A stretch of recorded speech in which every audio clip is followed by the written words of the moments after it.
হরিপুর থেকে পাণ্ডবেশ্বর যাওয়া সোনপুর বাজারি মহালক্ষ্মী খোলামুখ খনি সংলগ্ন ৬০ নম্বর জাতীয় সড়কের পাশে এক অস্থায়ী হোটেলে হঠাৎ করে লেগে যায় আগুন। সেই আগুনেই পুড়ে ছাই হয়ে যায় হোটেল সহ হোটেলের সামগ্রী। একদিকে গ্রীষ্মের প্রখর দাবদাহ, সূর্য থেকে আগুন ঝরার মতো অবস্থা, তার মাঝেই সাত সকালে এক অস্থায়ী হোটেলে হঠাৎ করে আগুন লেগে যাওয়ায় আতঙ্ক ছড়িয়েছে হোটেল চত্বরে। আগুনের লেলিহান শিখা এতটাই ছিল যে জাতীয় সড়কের পাশাপাশি গাছপালা আগুনের শিখায় ঝলসে যায়। হোটেলের রাঁধুনি অভিজিৎ ঘোষ জানায়, হোটেলের সামনে থাকা এক খড়ের বোঝায় হঠাৎ আগুন লেগে যায়। তারপর সেই আগুন নিমেষের মধ্যেই ছড়িয়ে পড়ে গোটা হোটেল চত্বরে এবং সেই আগুনেই পুড়ে ছারখার হয়ে যায় আস্ত একটি হোটেল এবং হোটেলের সামগ্রী। রান্না করছিলাম এখান থেকে একটা খড়ের বোঝা ছিল, এখানে খড়ের বোঝাটা থেকে হঠাৎ করে আগুনটা একদম ডাইরেক্ট মুদুন তেলে গেল, ওটা একদম সব পুড়ে গেল। আমি সামাল করতে পারলাম না। কি দোকান ছিল এটা? এটা তোমার হোটেল ছিল। কারা কারা খাবার খেত? এখানে মাইন্সের লোকের খাবার খেত, তোমার তারপরে এখানে দুটো লাইন গাড়ি দাঁড়া তো, এখানে প্ল্যান্টের লোকের খেত, সাইডিং এর লোকের খেত খাবার। এটা মোটামুটি কত টাকা ক্ষতি হলো আপনার? মোটামুটি ৬০,০০০ টাকা খরচা হবে। ৬০,০০০ টাকা। মালিকের নাম? হোটেলের মালিকের নাম রামকৃষ্ণ ঘোষ। আপনার নাম? আমার নাম অভিজিৎ ঘোষ। মালিক কোথাকার? মালিক খোরটাটি।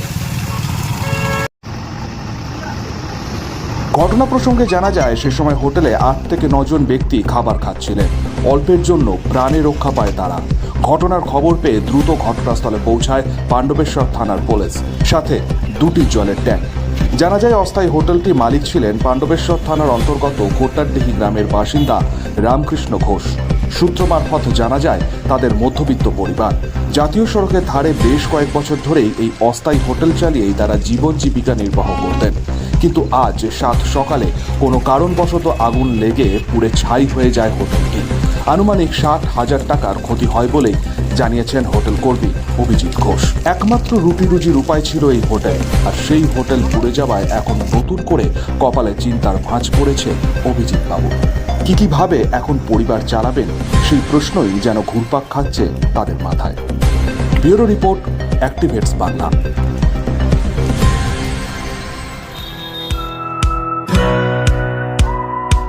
খাই খাই করো কেন এসো বসো আহারে, খাওয়ার আজব খাওয়া ভোজ কয় যাহারে।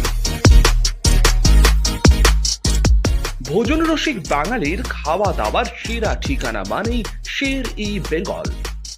Indian, Chinese, South Indian, continental ডিশের হরেক রকম সম্ভার এখন একই ছাদের তলায়। এছাড়াও রয়েছে শের-ই বেঙ্গলের স্পেশাল কিছু আইটেম, যা একবার মুখে দিলেই ভোলার নয়। ঘরোয়া পরিবেশে হোটেলের আতিথেয়তা আপনাকে মুগ্ধ করবে। রেস্তোরাঁর পাশাপাশি রয়েছে থাকার সুবন্দোবস্ত। সিঙ্গেল বেড থেকে ডাবল বেড, ট্রিপল বেড এবং ডিলাক্স এসি রুম। পাচ্ছেন ২৪ ঘন্টা পানীয় জল ও বিদ্যুৎ পরিষেবা। রয়েছে লকার, পার্কিং এর সুবন্দোবস্ত। এছাড়াও এসি, গিজার, টিভি, সিকিউরিটি সহ লন্ড্রির সুবিধে। মিটিং বা যে কোনো সামাজিক অনুষ্ঠানের জন্য এখন নিশ্চিন্তেই আসতে পারেন শের-ই বেঙ্গলে।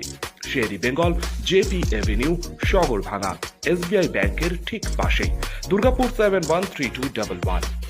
যোগাযোগ নম্বর 9609900511 অথবা 9775555222। শের-ই বেঙ্গল, একবার আসলেই বারবার আসতেই হয়।